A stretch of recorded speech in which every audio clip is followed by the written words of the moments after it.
try to do monthly themes that kind of keep us all on track mentally, so we know what we're hanging our hats on, if you will. And the theme for the month of August is co-creating a world that works for everyone. A world that works for everyone. And I think that we can all agree that a world that works for everyone is when we recognize that there's enough of everything for everyone. Because if we look in the world, it seems to be that fear, that belief that there's not enough, that causes a lot of our problems. I mean, on a grand level, it leads to wars and poverty and shortages, and on a personal level, it leads to addictions and all sorts of behavior, hoarding, and all sorts of other things, this belief that there's not enough.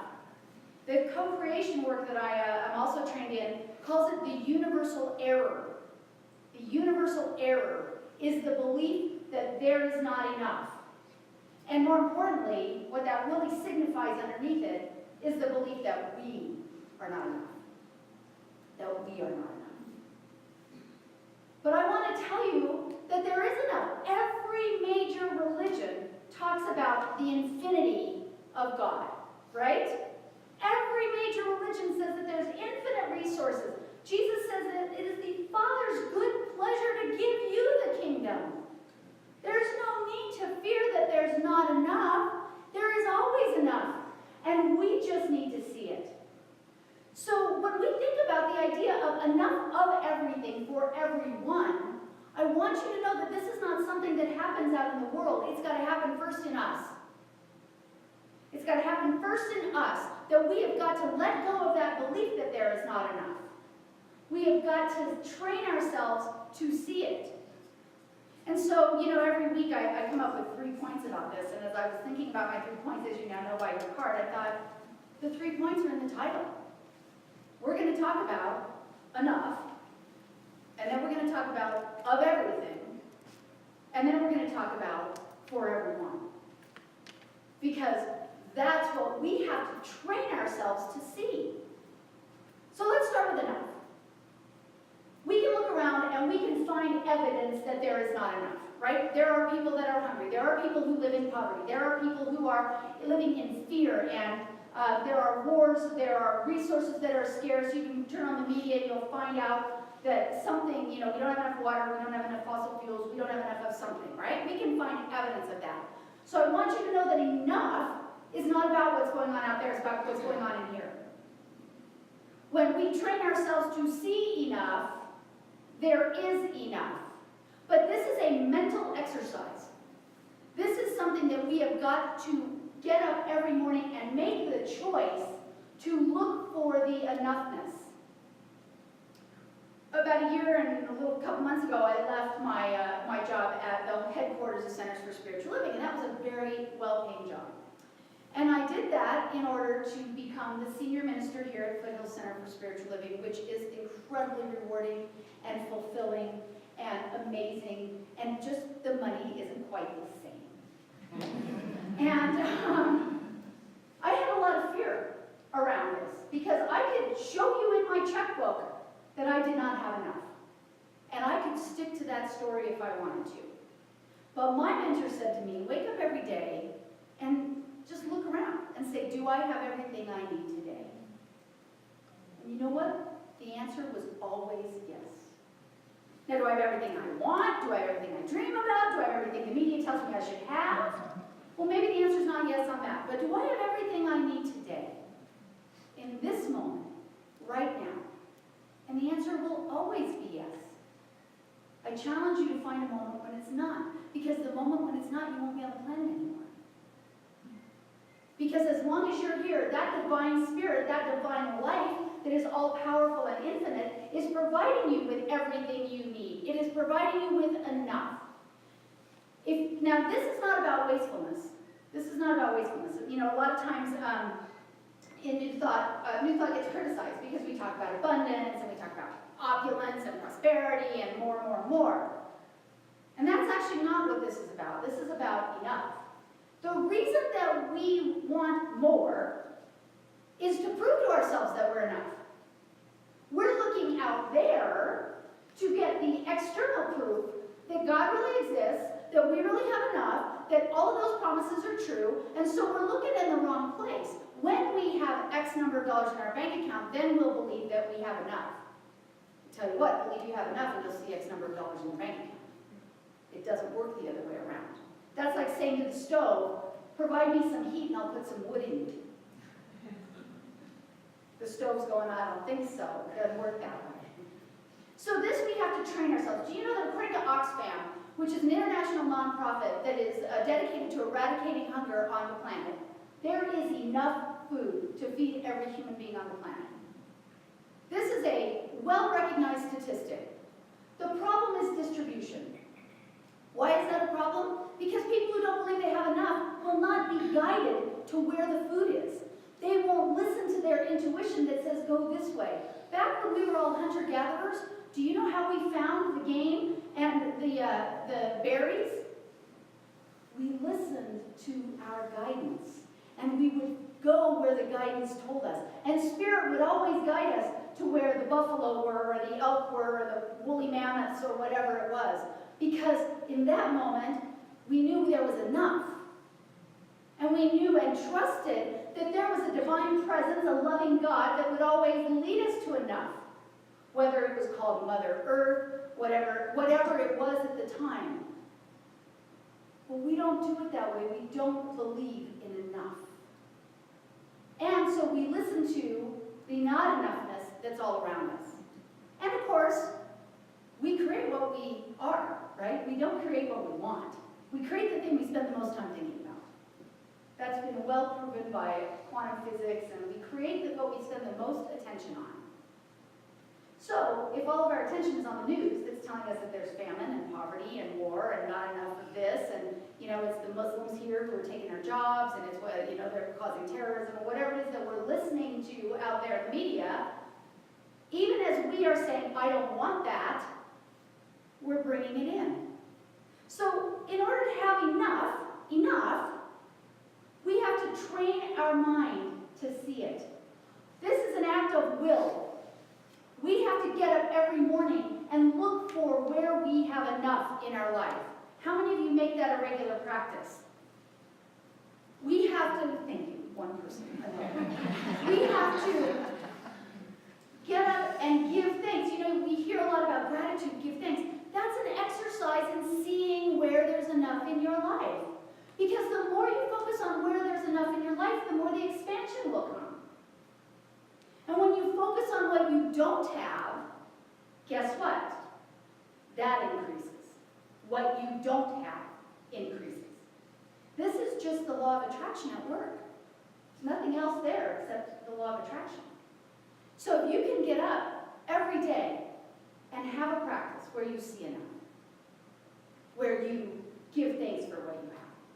It's funny, back in 1993, my first husband and I built a house in Highlands Ranch. And I remember all of our friends in the Denver metro area were like, oh my God, don't do that. They don't have any water. Haven't you heard? Highlands Ranch doesn't have enough water. It's on an aquifer, and they're depending on the water. But all of the studies show that Highlands Ranch will be out of water in 2015. And then your property values are going to go down. And that's it, it never grows, but it's continuing to grow. Don't buy a house in Highlands Ranch, because you're going to run out of water. There's not enough water. So being the diligent student that I am, I decided to research this a little bit. Guess what? They were right.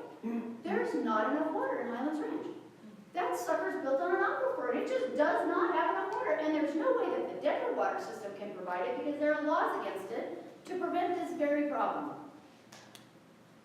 Well, it's 2016, and I don't know how many of you have been down to Highlands Ranch lately, but I'm thinking they still have water. I haven't seen anything in the news about how they don't have water. It's continued to grow. There's still water. We can't believe in the not enough around us. Okay? We have to know that there's enough. And that takes trust. And that is up to each of us. So, number 2, of everything. There's enough of everything. How many of you have a belief that you have to give up your time in order to get more money? I'd kind of like to see every hand up here, because I think we all do that. You have to give up your time in order to get money. Okay, well that is kind of the way the world works, but there's always enough of everything. You don't have to give up anything to have enough. there is enough of everything.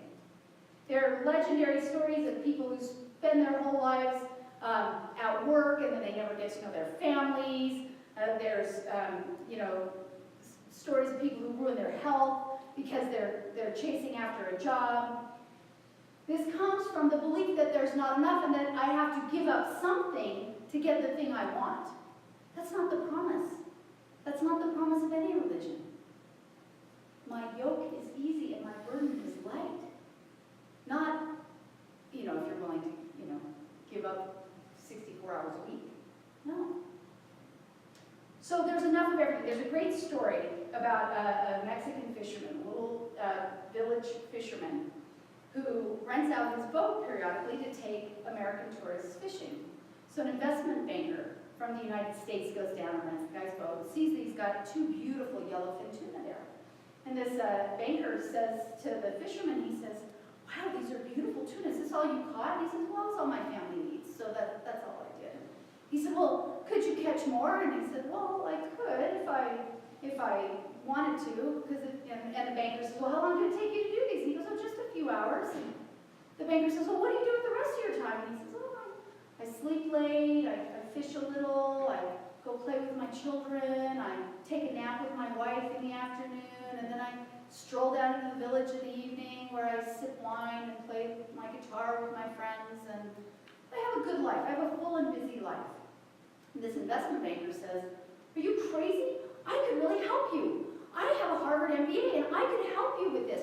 You have the most high-quality yellowfin tuna I've ever seen. I could help you catch more tuna. If you could just take a few more hours every day, you could catch more tuna and then you'd make more money." And the fisherman says, "Oh, well, what would I do with more money?" And the investment banker says, "Well, then you could buy a bigger boat. And then you could catch even more tuna. And then you could actually turn that into a whole fleet of boats. And eventually, if you catch enough, you could even cut out the middleman and open your own cannery.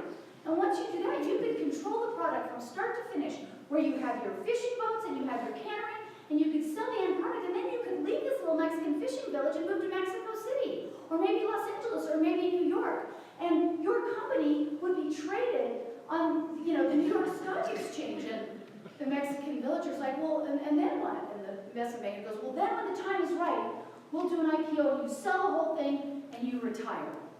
And this fisherman goes, "And then what do I do?" And the banker goes, "Well, you'd move to a little fishing village where you would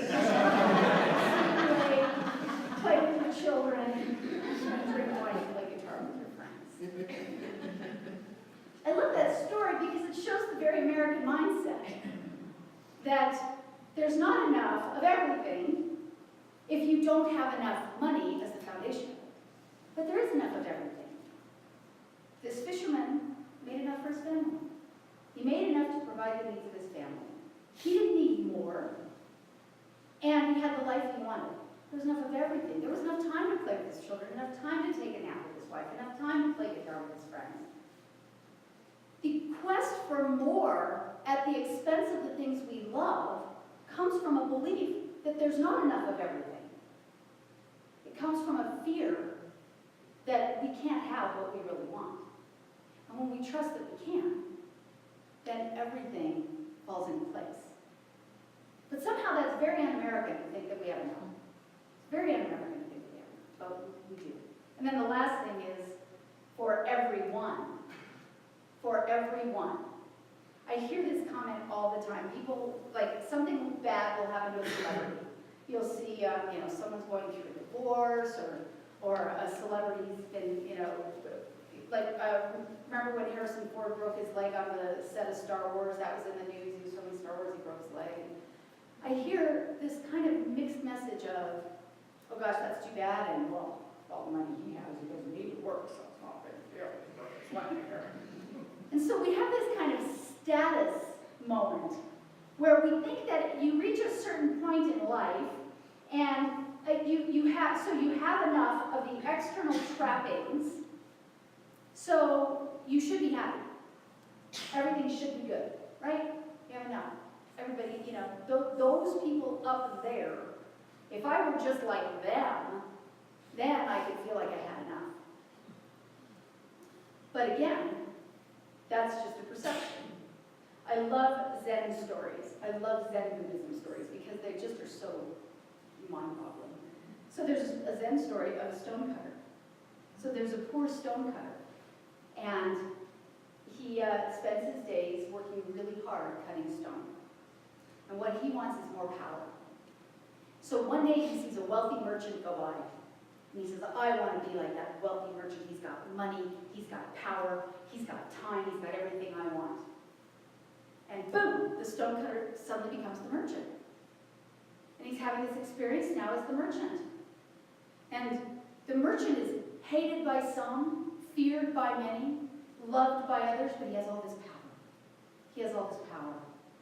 And then one day, as the merchant, this man sees a government official go by. And the government official is carried on one of those sedan chairs with soldiers banging the gong before he comes in the procession, people waving the fans to keep him cool. And everyone, no matter how much money you have, no matter what your position is, has to bow down as the government official goes by. And so the merchant goes, I want to be the government official. I want to have that kind of power. I want everyone to have to bow down in front of me. Boom! He's the government official. And now he's riding in the sedan chair, and he's having people bow down and the gong's playing. But he's really uncomfortable because the sun is beating down on him. And he looks up and he says, how is it that the sun has more power than I do? I want to be the sun. Boom! He's the sun. And as he's up there in the heavens, scorching the earth and beating down on everyone, he feels that he is finally all-powerful until a cloud passes in front of him. And he says, how is it that this cloud can block the mighty sun? There's nothing more powerful than the sun except this cloud. I want to be a cloud. Boom! He's the cloud. And now he's ruining everything. He's so happy. He's raining on people's parades. He's flooding. He's doing it. He feels all-powerful as this rain cloud. And then the wind comes up. And the wind blows the cloud away. And he says, I want to be the wind. And boom! He's the wind. And now he's the wind, and he's racing through the landscape. He's overturning houses. He's bending down trees. And the one thing that the wind can't touch is a rock. And he says, I think that the only thing more powerful than the wind is a rock. I want to be a rock. And boom, he's a rock. And he says, finally now, nothing can touch me. And here comes the stonecutter.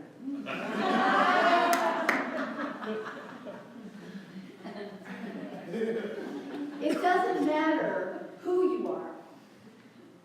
When you are happy with where you are and what you have, you recognize that there's enough. There's enough. So, your homework. I always love to give you guys homework. You don't ever grade it or know if you're doing it, but your homework is to work on this in spiritual practice. Train yourself daily to give thanks for the things in your life so that you know that there's enough. Because when you see the enough, you'll get more enough. You'll get more than enough. And if there's something that you feel like you don't have enough of, ignore it. Don't push against it. Don't think it should be different. Don't go out there and try to change it. Don't monkey around with it. Ignore it. Remove your attention from it 100%. And realize that this enough is of everything. You don't need to give up something that you want in order to have something you think you should have. Because it is an infinite universe, and we have enough of everything. And then recognize that if that's true for you, that's true for everyone.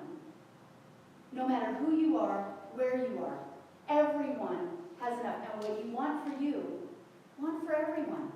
Because that is where our power is when we want the highest good for the world. So with that, let's pray.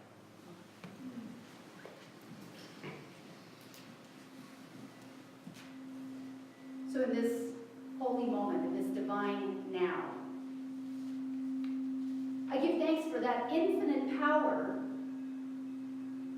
that is always providing to us as we believe. I give thanks for that life, that presence, that God, that spirit, whatever we call it, recognizing that there is always enough love, There is always enough power. There is always enough good to go around. That is the promise, and we can trust it. And so I recognize that this divine life is not something separate from us. It is actually that which animates each one of us. It is the energy and the power and the life force, the breath, the heartbeat of every person on this planet. I know that for each of us here present, that we recognize that oneness. We bring our attention to the fact that we are absolutely unified with the God life within us. That there is nothing apart from us. That the only thing that keeps us apart from any good is our belief and our fear. And so recognizing for each of us that we are one with that divine life, I claim for us all today that we have a new thought about who and whose we are.